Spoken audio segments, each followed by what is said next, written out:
5, 4, 3, 2, 1, 0. Untuk belajar ya, hari ini kita akan belajar bersama-sama untuk mata pelajaran tematik kelas 6. Kita belajar di tema 5, wirausaha, subtema 3, ayo belajar berwirausaha, pembelajaran yang ketiga. Mari adik-adik kita belajar dengan penuh semangat ya. Apakah kamu pernah berkunjung ke tempat wirausaha yang menjual mainan? Apakah kamu pernah membeli mainan yang menggunakan magnet? Wah, saya pernah membeli beberapa mainan yang menggunakan magnet. Tahukah kamu bahwa kita juga bisa membuat magnet adik-adik? Yuk kita pelajari bersama-sama. Kita ingat kembali tentang sifat-sifat magnet yang kita pelajari pada pembelajaran sebelumnya. Sifat magnet diantaranya adalah memiliki gaya tarik. Memiliki dua buah kutub, yaitu kutub utara dan kutub selatan. Jika kutub senama itu didekatkan, maka akan tolak-menolak. Jika kutub tidak senama didekatkan, maka akan tarik-menarik. Magnet ini memiliki gaya yang dapat menembus benda tertentu. Magnet juga dapat menarik benda-benda tertentu, khususnya benda-benda magnetis adik-adik. Nah, adik-adik, di sini kita akan belajar cara membuat magnet sederhana, magnet yang bersifat sementara. Nah, dari gambar ini bagaimana ya cara membuat magnetnya? Nah, magnet secara sederhana itu dapat dibuat dengan 3 cara. Yang pertama yaitu dengan gosokan, lalu dengan induksi, dan dengan aliran listrik atau elektromagnetik. Nah, membuat magnet dengan cara gosokan itu dapat dilakukan dengan cara menggosokkan salah satu ujung magnet pada baja atau besi yang akan dibuat menjadi magnet.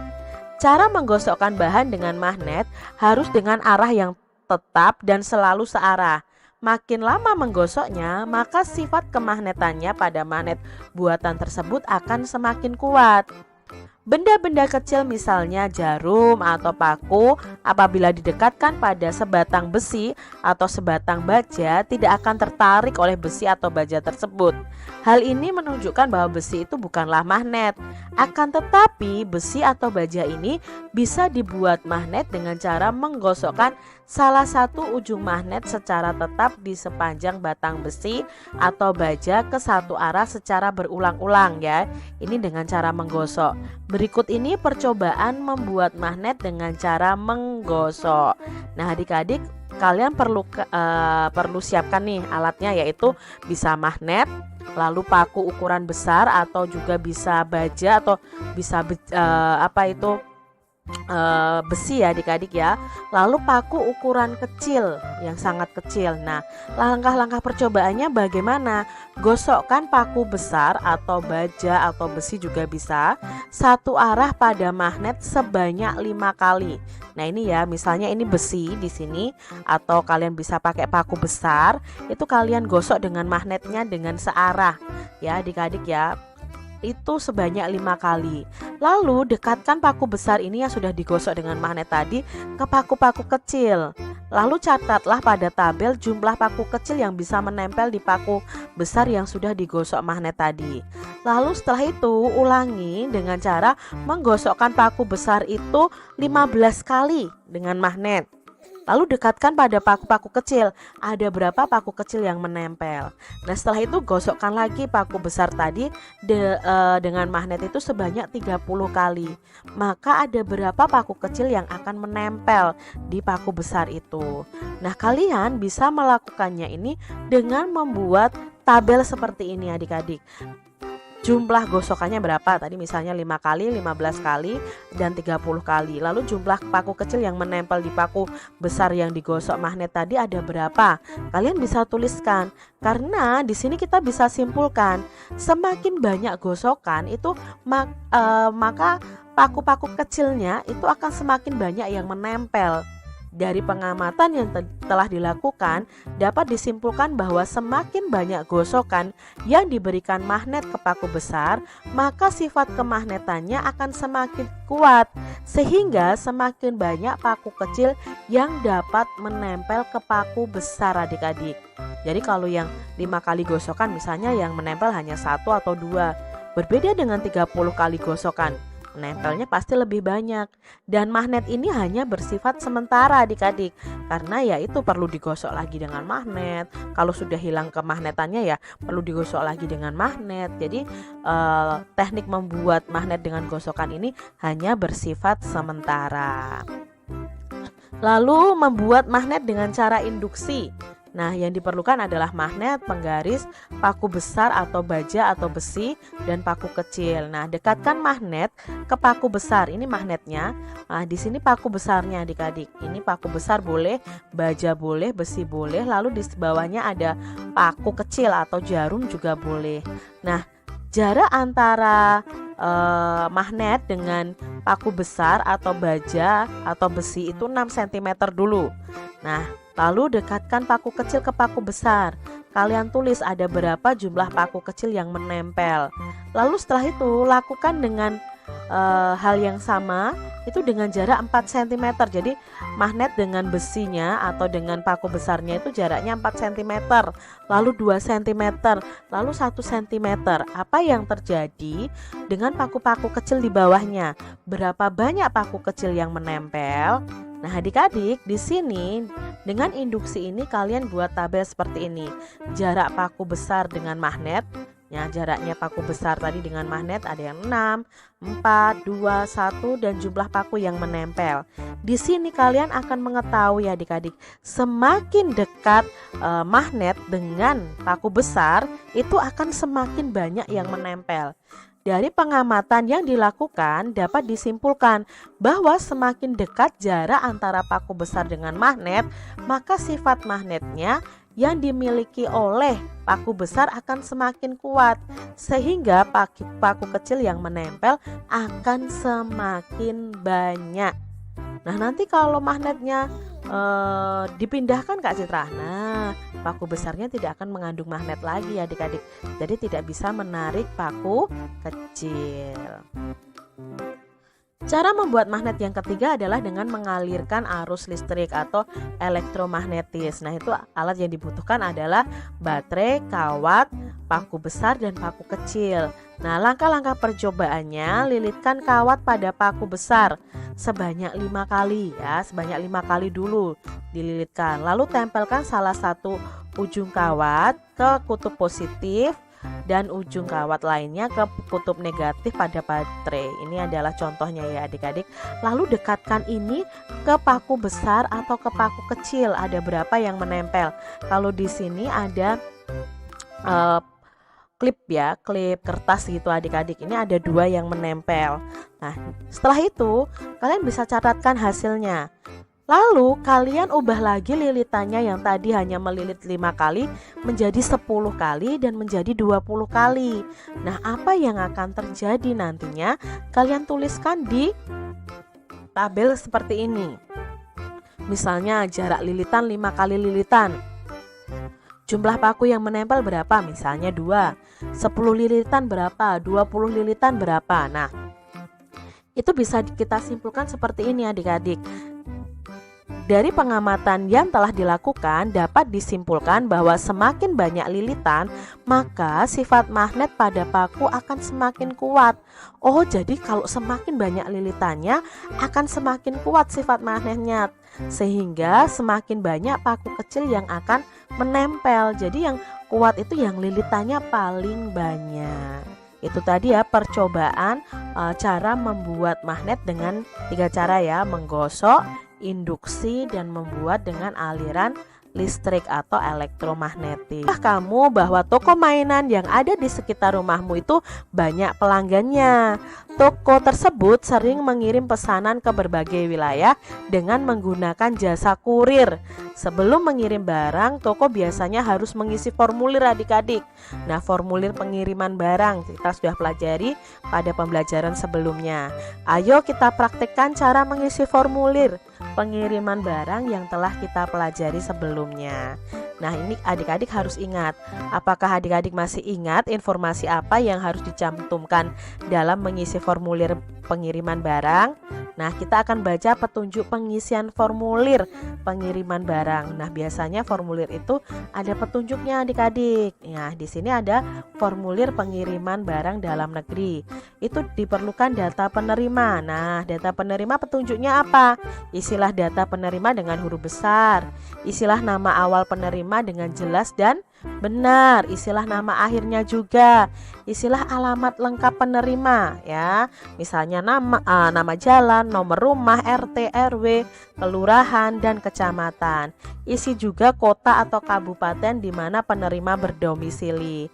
Lalu isi provinsinya, isi kode posnya supaya pengirim itu bisa mengetahui benar-benar letak dari penerima tersebut. Lalu kalian juga bisa mengisi nomor telepon dari penerima supaya mudah dihubungi. Ini data penerima ya. Lalu data pengirimnya, petunjuknya ya isi nama dengan huruf besar, nama awal dan nama akhirnya harus jelas. Lalu alamatnya juga harus lengkap. Ada kabupaten kotanya, ada provinsinya, ada kode posnya, dan kita isi nomor teleponnya. Nah, yang lainnya, data lainnya adalah tulis tempat dan tanggal pengiriman ya. Lalu tulis tanda tangan dan nama jelas pada kolom bagian kiri bawah. Nah, biasanya ini untuk tanda tangan pengirim. Lalu nanti di kolom yang bagian kanan itu adalah tanda tangan petugas penerima pengiriman itu. Itu tadi petunjuk dalam formulir pengiriman barang dalam negeri. Hari ini kita akan belajar bersama untuk mata pelajaran tematik kelas 6. Kita belajar di tema 5, wirausaha, subtema 3, ayo belajar berwirausaha, pembelajaran yang keempat. Mari adik-adik kita belajar dengan penuh semangat ya. Kita telah belajar banyak hal tentang wirausaha. Sekarang kita akan belajar menjadi pelaku wirausaha cilik. Apa saja yang harus diperhatikan saat akan memulai suatu wirausaha? Nah, adik-adik, mari kita belajar bersama-sama ya. Di sini ada percakapan antara Udin dan Pak Gino. Suatu sore Udin dan teman-teman berkesempatan bertemu dengan Pak Gino. Beliau adalah seorang tokoh wirausahawan sukses yang sederhana dan suka berbagi ilmu. Beliau memulai usaha mainan kayu edukatif beberapa tahun yang lalu. Sekarang produknya sudah dikenal dan digunakan oleh berbagai TK dan taman bermain. Nah, di sini Udin bertanya kepada Pak Gino, "Pak Gino, aku sangat kagum dengan produk buatan Pak Gino. Suatu saat nanti aku ingin bisa menjadi wirausahawan sukses seperti Bapak. Bagaimana awal mula Pak Gino memulai usaha ini?" Tanya Udin ya adik-adik ya. Lalu Pak Gino menjawab, "Bapak saya itu seorang pengrajin kayu. Sejak kecil saya sering membantu Bapak. Bapak sering membuatkan saya mainan dari sisa-sisa kayu. Mainan-mainan itu membantu saya untuk lebih mudah memahami pelajaran matematika. Nah, kemudian saya memiliki keinginan untuk membuat berbagai mainan kayu. Saya ingin mainan itu juga membantu anak-anak memahami pelajarannya." Itu jawabnya Pak Gino. Oh, jadi kita bisa memulai suatu usaha dengan bekal keterampilan, hobi, dan kreativitas yang kita miliki ya Pak. Aku gemar mencoba berbagai resep masakan. Wah, mungkin suatu saat nanti aku bisa membuka usaha toko kue ya, kata Siti. Kalau aku suka bermain bola, usaha apa ya yang bisa aku jalani di masa depan? Apakah membuat bola? Tanya Udin. Mungkin saja, biasanya kalau kita memiliki minat terhadap suatu hal, ide dan kreativitas akan berkembang dengan sendirinya. Jelas Pak Gino. Apakah ketika Bapak bermimpi membuat usaha mainan kayu, Bapak yakin akan laku di pasaran? Tanya Edo. Oh, saya tidak sekedar bermimpi. Saya juga melakukan survei sebelum memulai usaha. Dari sana saya temukan bahwa banyak anak yang membutuhkan mainan yang mendidik. Ketika saya akan memulai usaha, produk sejenis belum ada di pasaran. Oleh karena itu, saya memberanikan diri memulainya. Jelas Pak Gino. Loh, kalau hobiku membaca, usaha apa yang bisa aku lakukan nanti ya? Belum tentu aku bisa menulis buku. Tentu tidak mudah juga bersaing dengan buku-buku bagus yang ada di toko buku ya, kata Edo. Usaha yang kamu jalankan nanti tidak selalu berbentuk barang yang dijual. Ada berbagai jasa yang dapat menjadi bidang usaha. Bisa saja kamu membuka perpustakaan kecil dan menyewakan buku-buku koleksimu untuk dibaca oleh anak-anak di sekitar permukimanmu, kata Pak Gino. Betul juga ya Pak, tidak terpikir olehku sebelumnya. Perpustakaan kecil pasti menarik untuk anak-anak di sekitar rumahku, kata Edo. Berdasarkan pengalaman Pak Gino, apa saja kiat-kiat dalam menjalankan usaha? Tanya Siti kepada Pak Gino nih adik-adik. Modal utamanya adalah kerja keras dan pantang menyerah. Usaha yang dirintis tidak selalu mulus dalam perjalanannya. Tekun, kreatif, serta jujur juga tidak boleh ditinggalkan. Usaha yang dimulai dengan niat dan sikap yang baik juga akan berbuah hasil yang baik pula. Jelas Pak Udin ya tadi ya. Jelas Pak Gino. Lalu Udin menjawab, wah ternyata banyak ya yang masih harus kita pelajari untuk menjadi wirausahawan sukses. Tidak cukup sehari kita berguru pada Pak Gino. Boleh ya Pak, lain kali kami bertemu dengan Bapak lagi. Siapa tahu kelak impian kami menjadi wirausahawan kecil bisa terwujud seperti Bapak. Ini pintanya Udin ya. Tentu saja boleh. Bapak senang melihat anak-anak seumur kalian sudah memiliki impian yang tinggi. Bapak punya keyakinan dengan bermimpi kita akan memiliki motivasi kuat untuk mewujudkannya. Nah sore itu Udin, Edo, dan Siti pulang dengan bekal ilmu baru. Semakin kuat keinginan mereka mengikuti jejak Pak Gino suatu hari nanti. Nah ini berdasarkan wawancara dari Kak Santi ya. Nah adik-adik dalam bacaan tadi, sikap apa yang harus dimiliki oleh seorang wirausahawan? Nah, sikap yang harus dimiliki oleh seorang wirausahawan adalah kerja keras, pantang menyerah, tekun, jujur, kreatif, dan berani memulai adik-adik.